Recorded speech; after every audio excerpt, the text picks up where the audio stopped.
Well, good afternoon, everybody, and welcome to today's webinar from UK Mediation. Very pleased to have you join us here today from the UK and from around the world. We have lots of people, trained mediators, and people who are interested in training in mediation as well, for this very interesting area to do with the resolution of customer complaints. We're looking at the wider picture, thinking about all the ways this can be handled using the skills and techniques of mediation. So I'm Dr. Mike Talbot. I'm the CEO and founder of UK Mediation.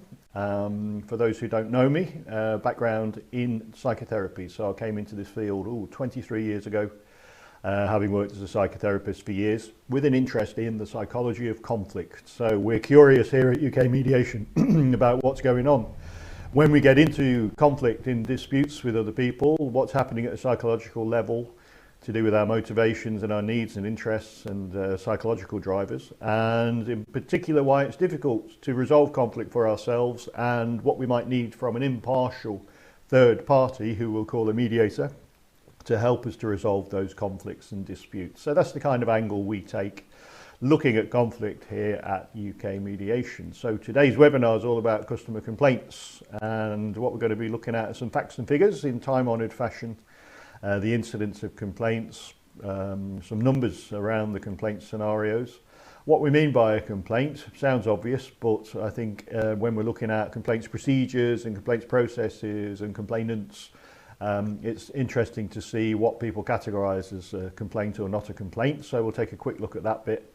And then the important bit about how mediation is used to try and resolve complaints, to try and preclude formal processes, to apply a process that's quicker, less formal, less adversarial than conventional processes for resolving complaints, how it works and why it's effective, really. So looking at not just the sort of lifting the lid on mediation, but also why it's effective, why does it work, and why do so many organisations now begin to turn their heads towards these ideas about mediation, more of a win-win sort of process rather than an adversarial, compromise-based win-lose situation. And then we'll conclude with a case study to put a bit of flesh on the bones of what it is, how it can be applied, and an example of how these processes get used.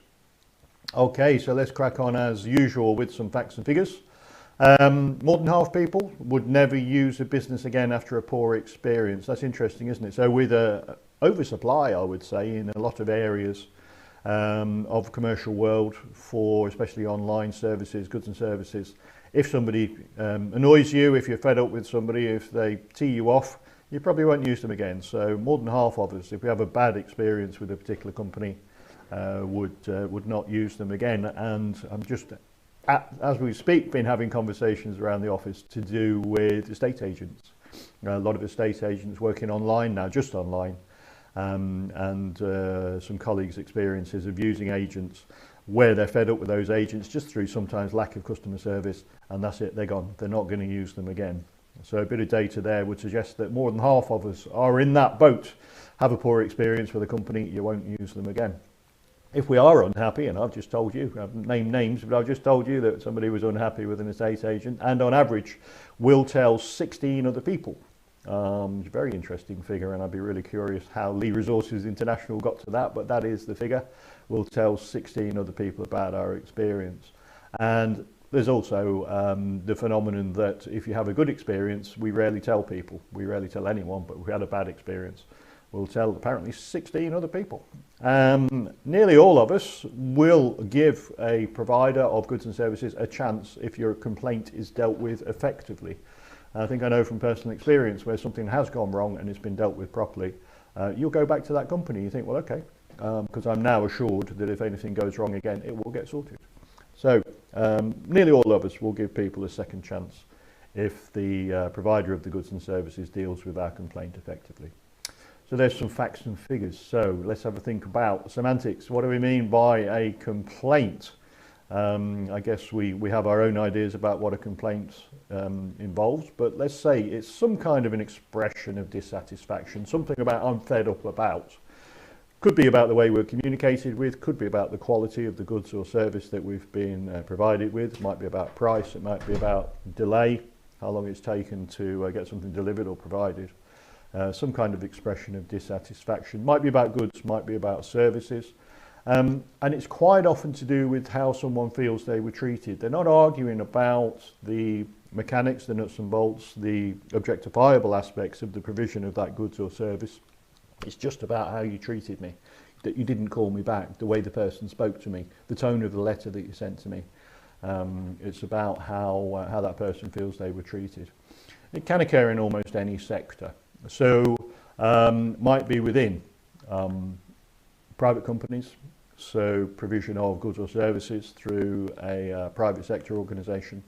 Might be with a local authority, and there are mechanisms in place, by the way, for provision of mediation within local authorities, and can be to do with healthcare, and again, cases going through the news right now about complaints about healthcare provision. So with private companies, it might well be to do with cost or delivery times. Local authorities, it's often to do with services. And there is a body called Local Government Ombudsman who deal with complaints around local authorities. But as I'll tell you later, you know, there's a step in between the customer service user calling the local authority and actually going up to the ombudsman. And that step can include elements of mediation, just by the way. And the same in healthcare. So particularly with high profile cases, we are, and a lot of organisations are pushing for the greater use of mediation within healthcare. It's another area, interesting area, because there's so much of it. The NHS is the biggest employer in Europe. You know, we all use healthcare services from time to time. There's going to be a lot of complaints. Things are bound to go wrong. Might also be in higher education, and again, there's an ombudsman being set up. There's an adjudicator as well. The Office of the Independent Adjudicator is the body to whom complaints will go in the university sector if they're not resolved internally. So there's an overarching body there. Emergency services, and we all know about the Police Complaints Authority. And in housing as well. And again, another ombudsman, not just for local authority housing, but for social housing as well.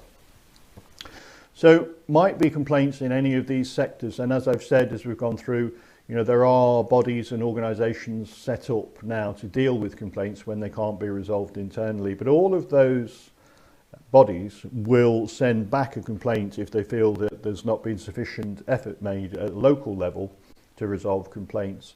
And in the university sector, for example, there is an indicator that's set for the number of complaints that the university doesn't resolve internally that have to go to the ombudsman. And there can be a negative mark against that university if they're sending too many complaints up to the ombudsman. So it's important that they try and resolve things internally. Same's true for a lot of those other sectors that we mentioned as well, especially emergency services. There's a push to try and resolve things locally, quickly. This term local resolution applies to nearly all those sectors I've mentioned, to try and get things resolved at the point at which the complaint is made as quickly and informally and as privately as possible before it does go to the ombudsman to get a more arbitrated solution. And we can look at complaints that are not resolved. So when somebody complains about provision of goods or services, whether that's through a health care provider or in the private sector, when they complain about some activity of the emergency services, whether it's the conduct of an officer or the time it took for your ambulance or a police car to arrive, or whether it's about a housing issue, repairs not getting done, or local authority issue, my bin's not getting emptied is the classic one, or the state of the streets, or the fact these street lights have not worked for the last 2 years. If these complaints are not resolved, what happens? So let's think about it at a human level. So again, back to what we do here at UK Mediation, we're interested in the psychology of conflict, the impact that conflict has on individuals, how we can apply that knowledge to getting better resolution of complaints, disputes and conflicts.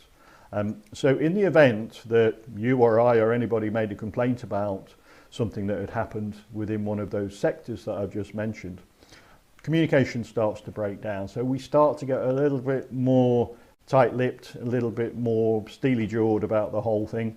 And each time there's a phone call or a letter, there's an expectation that this is not going to work. This isn't going to resolve it. It's the same again. This is exactly what I expected.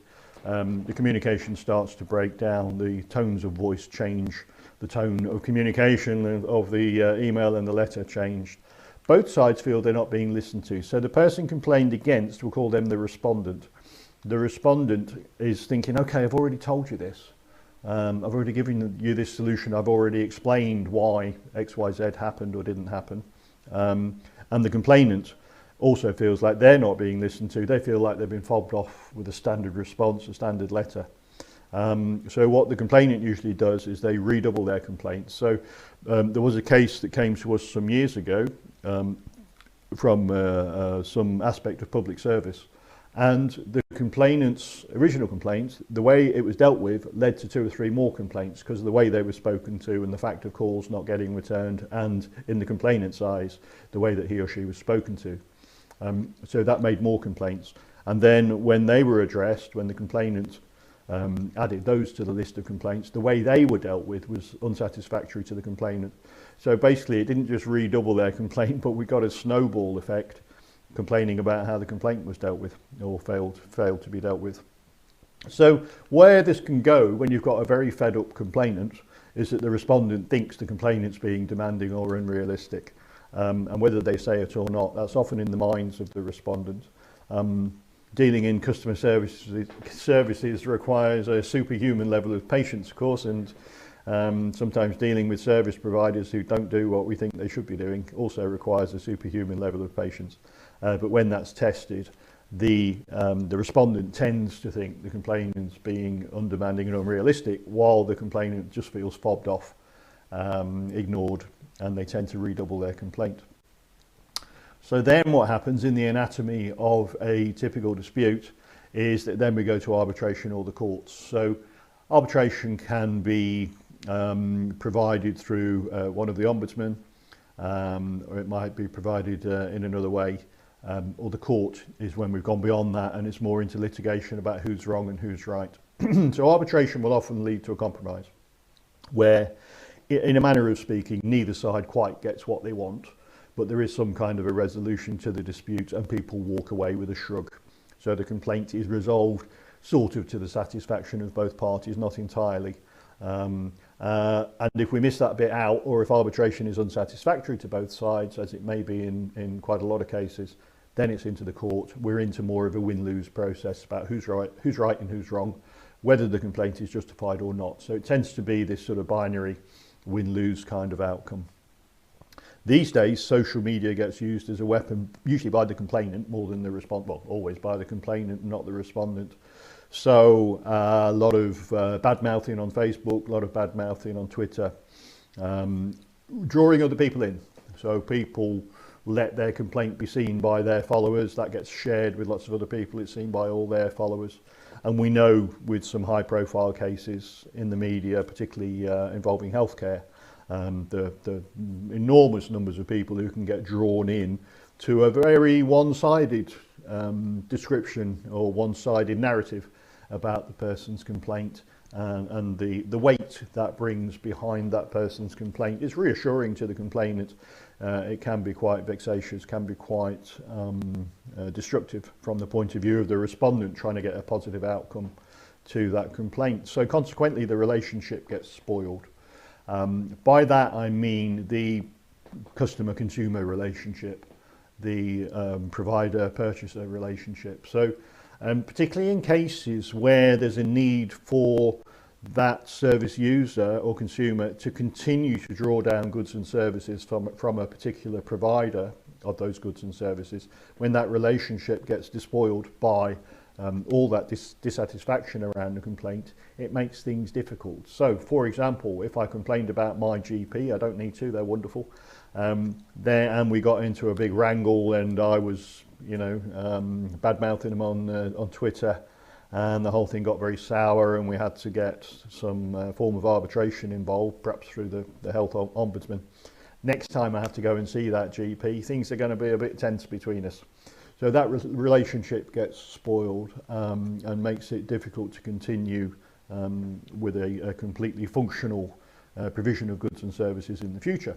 So that's on that level. It might just be with your builder who messed up on your extension, and then we get into a big wrangle about trying to deal with a complaint how he or she fitted the windows wrongly and there was a leak big enough to get your finger in, and we try and sort that out, goes to arbitration, goes to court. Again, the relationship's spoiled. That builder's probably not going to want to come on my premises again, and I may not want to use him or her again either. So then the layers of formality in those cases get in the way of dialogue.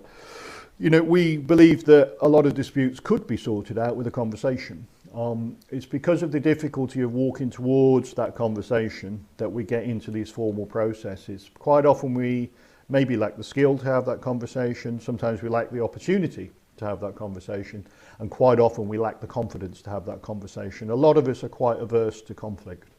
And what could be sorted out with a constructive conversation at a good time and place, using a more dialogic approach, we don't tend to do that in a lot of cases. There was an article I did with The Guardian a couple of weeks ago talking about neighbourhood disputes, where the problem is that we often don't get to know our neighbours. And the first time we have a conversation with our neighbour is when we're falling out with them to do with a problem with parking or pets or playing their guitar at 2 o'clock in the morning. That's the first time we have any decent kind of dialogue with them. And should we not really, a rhetorical question, but should we not try and forge those relationships before things go wrong? Should we not try and have dialogue with people with whom we have an issue, or even build some kind of sort of a foundation of relationship before we need to have those conflict-ridden dialogues?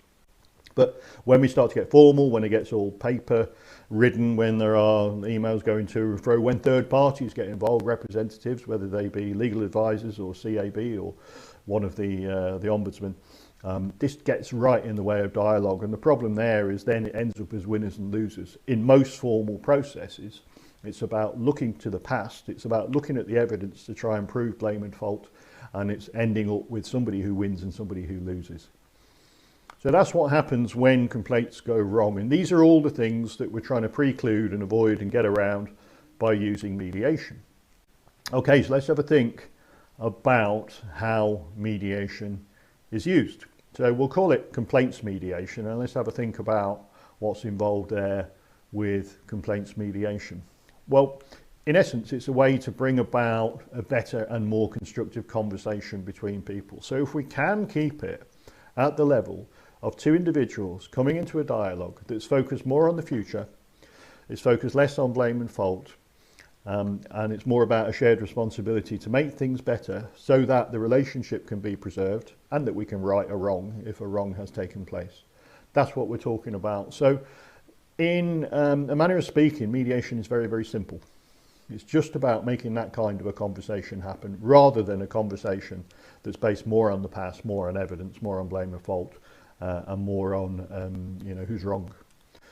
So that's what complaints mediation essentially is about, and the aim of it is to preclude these methods of formal action, arbitration courts, ombudsman.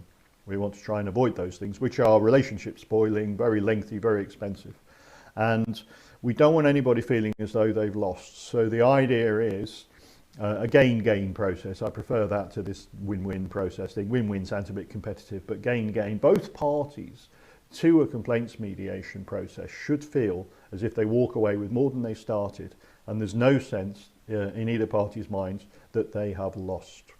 Okay? So in order for that to work, sounds great, doesn't it? But in order for that to work, we need a few boxes to be ticked. First of all, it's got to be voluntary. You can't compel people to take part. A lot of complaints don't get addressed early enough. And what happens is people get quite embittered. They involve third parties, they go on social media, they get dug in, they have a look on the internet at comparative scenarios, or they look at what their rights are, in quotes, get quite dug in, and they may not choose to volunteer for this process.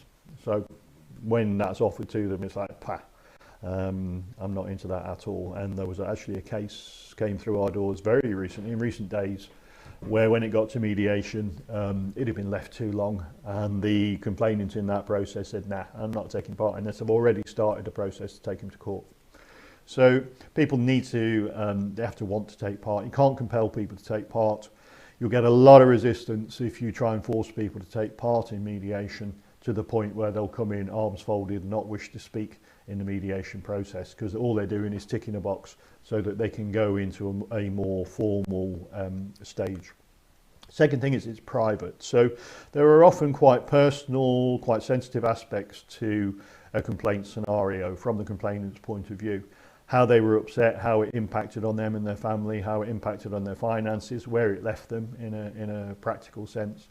So we want people to speak openly and honestly. So one essential building block of mediation is that it's confidential. So you can speak in a very candid way. You can say how you were impacted. You can talk about those little peripheral bits around the complaint, things that happened that may seem trivial, and if we're documenting and minuting every conversation within a complaints process, people are disinclined to mention those aspects of their experience that have been, you know, where they were upset or they had to miss a party or actually led to an argument between them and their partner, or actually there was a very embarrassing situation down in the shopping precinct when this thing came up in whatever it was.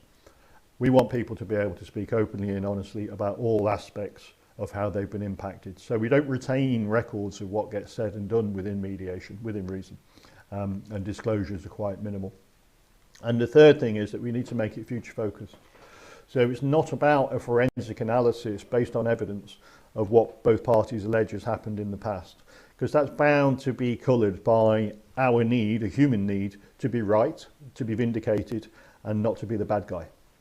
So we will give a very selective narrative about our version of the past and a selective interpretation of the quotes evidence that supports our position. So what we're trying to do is move away from that and trying to replace this thing about individual blame with more of a shared responsibility to try and improve the situation. So just to pause for a sec and think about complaint scenarios that you've been involved in. Complaints that have been either made against your organisation or that you've made against an organisation or individual. You know, would you have been prepared to voluntarily walk towards a conversation with that individual? It's quite a tough call. It's an exposing, fear-inducing, tricky thing to do. We need a bit of confidence and a bit of mettle to be prepared to do that. The confidentiality might have been reassuring to have you walk towards that conversation, but maybe if you were very vexed by the person's, what you allege to be their behaviour or poor provision of goods and services, actually I want it minuted, I want it to be known what they said to me. So there's a thing there. And then future focus. I think we all would come into a complaints focused conversation wanting to tell our story. And we do get this as mediators over the last 23 years that we've been doing this, and the thousands of situations we've dealt with. People want to tell their story first. So we have to include in mediation an element of letting people offload, of having that catharsis, of having that opportunity to tell the world about how they've been wronged before we can get to this place where they're ready to focus on the future. So I just want to put a little bit of a reality check in there about, you know, would you be inclined to volunteer for this? Would you be reassured by the confidentiality and happy that everything wasn't being minuted? And would you be prepared to shift your focus to the future and to get away from our understandable need just to tell the story about the past? Okay, so there's a few building blocks for mediation. So let's think about how this might happen. So within larger organisations, they have a body of internal complaints mediators. So we've trained numerous organisations, UK and beyond, to build up their own panel of complaints mediators, people who can deal internally with that organisation being complained about. So let's have a think about that. It's a possibility you could have a complaints panel. Various organisations, without going into detail, do have such panels. So an individual would work as part of a mediator panel internally with that organisation. You take referrals internally through a case manager or a coordinator. You might do half a dozen cases a year. Would be typical for a large organisation such as a university, an NHS trust, local authority, a region of the police service, for example. So you might do half a dozen cases a year, offering mediation skills, a mediation process to get a conversation going between the complainant and a representative of the organisation to try and reach an informal resolution. That's how it would go as an internal complaints mediator. Often work in pairs, just works better to have co-mediation, as we call it.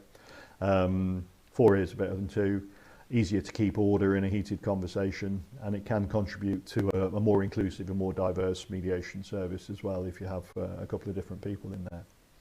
External complaints mediators, this is where you've got more of an arm's length arrangement, where the mediator is on a pay-as-you-go basis, where he or she just comes in to an organisation, which might be that organisation, this organisation, another organisation, to attend to complaint scenarios using mediation skills as needed. So they might have that multi-sector experience, which is a good plus. Tend to be more experienced if this is all that they do, and they might do a higher number of cases a year. So internal mediators probably have got a day job as well. They probably have a regular role within that organisation, but for an external complaints mediator, if they're working across different sectors, etc., it might be a higher number of cases a year. Quite often work alone, simply because it's paid for. So you probably pay more for two mediators than one. But a more experienced mediator might well be able to, I wouldn't say do the work of two mediators, but might well be able to manage more difficult situations on their own. But just to pause with that one for a second, think of how it might be if you made a complaint against, take an NHS trust for an example, and the mediator that they put forward to deal with your complaint comes from that NHS trust. NHS lanyard with their name and role and picture on. That's going to feel wrong. It's going to feel like the mediator is taking the side of the trust. Similarly with, I don't know, take the police for an example. So the police mediator comes down, I'm a police mediator, lanyard photo, role on their lanyard. It feels like they work for the police, so they're going to take the side of the police. Now, a properly trained and accredited, experienced mediator would not do that. They are impartial. They're not going to take the side of the police service who's employing them or the NHS trust is employing them. They would be truly impartial. And we know, an experienced mediator will know, that that's the only way you're going to get the process to work. But in the mind of the complainant, the perception is that you're biased, you're not impartial. So there's a few pros and cons here for whether you should have internal mediators or whether you need to go to resort to external mediators. And from our experience, quite often complainants want that external mediation. And even then, when it's an NHS trust or a police force, it's often it is the organisation who's actually paying on a consultancy basis that mediator to be there as an external consultant. So they are being paid, and there is a perception again in the mind of the complainant that who pays the piper calls the tune. So even though you don't work for that police service or don't work for that NHS trust, it is they who are paying you to be there. And the complainant might feel that that introduces bias and a lack of impartiality. So again, I think another reality check is important there. But providing we can get through that, and provided we've made the correct choice about internal or external mediators, and provided in the mind of the complainant, yes, the practitioner, the facilitator is independent and impartial. As long as we've done our job, we can get that message across correctly, then we're okay. So why does it work? Why does mediation work? What we're doing is helping a conversation to happen. We're helping provide the party there voluntarily, provided we keep things private so that they can speak candidly, and provided we work vigorously to try and shift the frame to a future focus where the mediator remains impartial, where he or she ensures that both sides have an equal opportunity to contribute to the process. So there's a sense of fairness, a sense of a fair conversation taking place. Then we are at the point of saying, okay, let's see, does it work and why does it work? Well, the key thing about it is that both sides, both the respondent and the complainant, will get to hear how their own words and behaviours have impacted on the other person. So there's a sense of empathy building. Now, I don't want to get too hyperbolic about this. We're not suggesting the two parties then go off into the sunset holding hands, but even a grain of understanding between the two parties makes a massive difference. So where they've got into this adversarial standoff when they're batting tweets to and fro and batting hostile emails to and fro and getting third party supporters involved and advocates and solicitors and CAB and local MP, etc. There is no empathy at all. There is no interpersonal bridge. It's all about you're right and you're wrong and I'm right, not the other way around. You're wrong and I'm right. But what we need to do is to actually describe, help parties to describe to one another the impact of the words and behaviours of the other person. Try and build that empathy. Even a grain of empathy, as I say, makes a massive difference. Even if you don't agree, both sides get a chance to explain their motivations to the other, to explain their motivations, but also the impact that the situation has had on them, the effect of my extension being built very shoddily. The effect of the fact that my mother was left, this is not true, I'm just making it up, that my relative was left in a hospital bed and developed pressure sores because they weren't turned or weren't treated correctly to avoid the pressure sores. The fact that no street lights down my street means that nobody wants to walk down my street. We have to drive or go the long way around.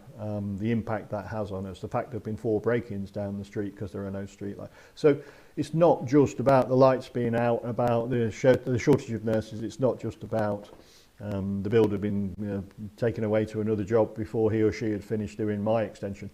It's how that has impacted on me. So it's all about the personal impact. And this is very much our focus in the way that we work as mediators. Is about the focus on people's motivations and being able to explain that, and a focus on describing the impact that the other person's words and actions have had on me, the individual. Okay, none of those examples is real, by the way, so just made them up. Other thing that happens is the unsayable gets said. Most mediations, if not all mediations, there is more to the complaint than meets the eye. There's a bit more that hasn't been said. When we do it in a safe and private environment, people will say more than they would otherwise do. So in a workplace type complaint scenario, we use a formal grievance process. It's very clipped. We have representatives and advocates, a colleague or trade union colleague might be with you. Everything's minuted, all gets written down. But careful what we say, it's all very clipped. In a more safe, private, confidential, non-minuted environment where parties attend on their own and speak for themselves, they say more than they would otherwise say. The unsayable gets said. And that's a key component to mediation, a very important thing that can get overlooked. Collaboration builds, again, even a grain of collaboration, a sense of, instead of bashing our heads together and trying to prove who's right and who's wrong, we put our heads together and start to collaborate on making more of a future-focused plan in which both of us have a shared responsibility to make the situation better. Okay, so that's sort of the why it works, and then we can think, okay, there's a valuable tool. There's a valuable tool, provided people opt for it and are prepared to give it a go. And I have said that 2 or 3 times, because in the absence of that factor, it isn't going to work. We can't frog march people into mediation. We know from bitter experience. But if we do have this powerful tool, how do we make the most of it? One thing we always advocate is use mediation early on. So as soon as you can, get mediation in, because if it works, it'll probably preclude all of those formal, more litigious processes. And I say if it works. The figures for the success of mediation across the board of neighbourhood, workplace, complaints mediation, mediation within families that are trying to stay together, and all sorts of complaint scenarios, is that around about 4 out of 5 cases will reach a successful outcome. 83%, 85%, etc., something like that.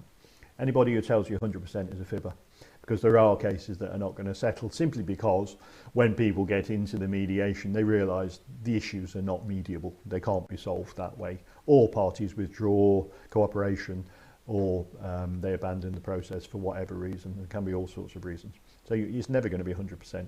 Around about 85%, call it 4 out of 5 cases, provided we offer mediation early on. Use it early on, and in 4 out of 5 situations you will probably preclude the need for all those formal processes that I mentioned earlier.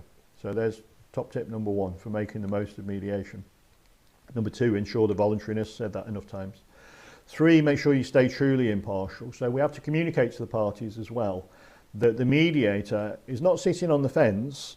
He or she is not indifferent to the outcome. He or she is not sort of deaf to both the parties' interests and imperatives. What we are doing as mediators to have our impartiality and to communicate our impartiality is we're investing ourselves equally in the 2 sides' interests, the 2 sides' needs, the 2 sides' drivers.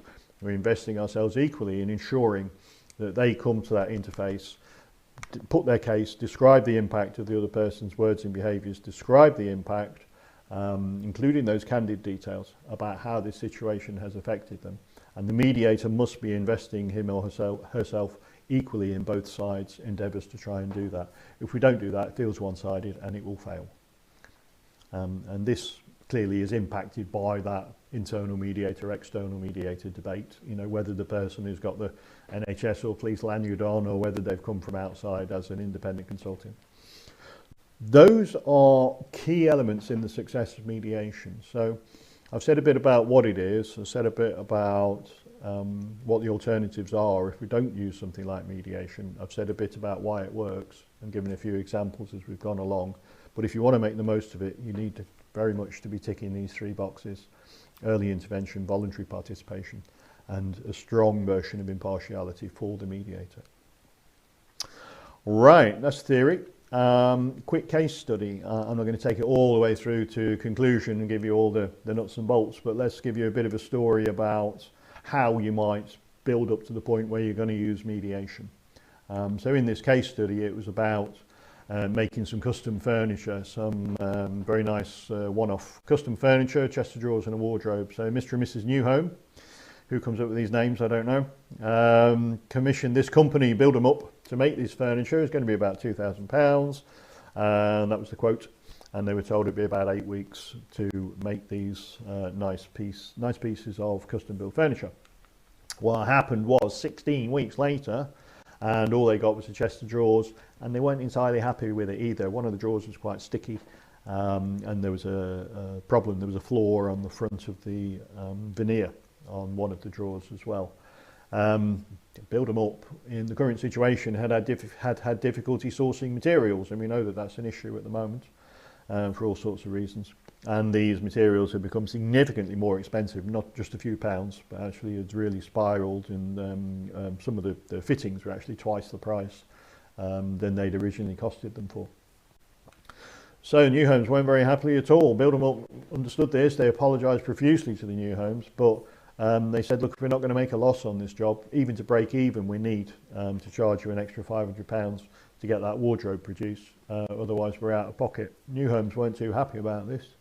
They were New Homes. They'd moved into a new house recently and had a lot of expenses. They were absolutely furious. Not only was their furniture late, what they had been provided with wasn't quite up to scratch. And not only that, they've been asked to pay £500 more on top of a £2,000 quote for the two pieces. As far as they were concerned, they'd formed a contract. It was going to be £2,000. Also, with the work being late, they're in this flat which is only partially furnished, and they're not happy about it at all. Plus, they couldn't get to speak to, and this is where we get into the human element of it, they couldn't get to speak to the same person twice. Each time they phoned up, it was someone else, or an answer phone, with a message saying people were working from home because of COVID and because of issues with travelling at the moment, with transport difficulties. Really frustrating. Every time the New Homes tried to get something resolved here, they got somebody else answering their complaint, and they didn't get emails answered, and they couldn't get an answer on the phone. So they got furious, and what then happened was, in the context of Build 'em Up having this great reputation, and they were saying it's bound down to the pandemic, it's down to aspiring costs, partly due to the Ukraine war, partly due to staff shortages, post-Brexit situation, etc., all sorts of reasons. So they've tried to keep this additional charge to a minimum, but they couldn't operate at a loss. They said that we can't lose money on your furniture, I'm afraid. Communication had broken down almost completely, and the New Homes, feeling that they weren't being listened to, they're putting quite damning reviews onto the furniture provider's website and on Google and Trustpilot, Trusted Trader. They're bad-mouthing the furniture providers all over the place. Build 'em Up said, look, we need this sorted. We can't have all this bad rep going on social media. We need to get it sorted as soon as possible. We want to preserve our reputation, and we want to get it sorted as quickly as we can. The communication had clearly broken down between the two parties. Anytime Build 'em Up tried to approach Mr. and Mrs. Newhome, it was, right, I'm going to record the conversation now. They had got CAB involved. They were looking at trading standards. They were talking about using a solicitor to try and enforce this contract and apply some additional costs because of all the time and the stress and the delay that had been involved. Build 'em Up went, whoa, stop. Let's get this sorted quickly to try and appease the New Homes and also to preserve their own reputation. So this is where they suggested mediation. Mediation would be a good remedy in this case, to try and get some kind of either a face-to-face or online or telephone mediation where both sides can explain their side of the story. The furniture provider, Build 'em Up, feel they're not being listened to by the New Homes. New Homes are going, I don't care, just get my wardrobe in my flat now. but actually there's a story to tell there, and there might be some what we would call a third way, some way of solving this that wasn't just what the new home said and wasn't just what Build 'em Up said. They both get a chance to explain their side of the story, hopefully building some collaboration instead of this standoff, win-lose standoff. And ultimately in mediation they would write that up as an agreement which would be given or sent to both parties, and hopefully provide a remedy for that. So sorry if you didn't get the punchline to that case. Like I say, if we started to go into the detail of that, we'd be here all afternoon, but it's a really good example of where mediation could and is being used in order to resolve a consumer complaint that would otherwise go into a far more formal, protracted and win-lose type process. Okay, so hopefully that gives you a picture of the complaints world, about some figures to start with, formal processes that would otherwise be used if we can't use this informal, quick, inexpensive process called mediation, which is basically to get a conversation going, how and why it works, and then a bit of a case study just to put some flesh on the bones. Hope that's been helpful to you. As usual, get in touch if you've got any questions, email, etc. Very welcome to give us a shout here at UK Mediation. We'd be glad to talk you through a scenario that you might be involved in. No obligation, you know, if you think there's a possibility either as a service provider or as a consumer where mediation might be a potential remedy rather than going through these other methods, just give us a shout. Like I say, very happy to chat to people, no charge, no obligation. Upcoming webinars. We do these webinars about once a month, usually a Friday lunchtime, every 4 or 5 weeks or so. What's around the corner? A few upcoming webinars. We've got one to do with the big quit. So big factor post-COVID, post-pandemic is people realising, actually, you know what, I could leave my job. There's a great resignation going on, and probably going to increase if we read the writing on the wall. A lot of people retiring early, or deciding to reduce their hours or to resign and then come back on a more of a consultancy basis. There's a lot. We're coming across a lot of that. So let's have a look at how we can resolve any disputes that might be kicking around to do with this, to do with pay disputes, issues around remote working, and improved job satisfaction. So we'll look at that interesting and very timely topic late in August, Friday 26th. And then in September, we're doing our workplace bullying webinar, again, an updated version of a webinar we've done a few times over the years, looking at how mediation can provide a very effective, low cost and private means of resolution, so that we don't have to have the expense and delay and adversary that can be involved in disciplinaries and tribunals. And that's our September webinar. Okay, so there's a couple of webinars around the corner. You can find all of our webinars in the archive on our website. There's a whole library of years worth of webinars on there, all free. Very welcome to take a look at there. If you've got a special interest topic, you might well find it on there. If there's one you'd like us to do get in touch. We're always looking for new ideas for this series of webinars. So if you have any ideas, or if you want to generally keep in touch, there's all the ways that you can keep in touch with us. And we look forward to keeping this conversation going. Thanks ever so much for your attendance, everybody. It's been great to have you here today. And that's been our webinar on customer complaints, the wider picture. Thanks for watching, and we'll see you next time.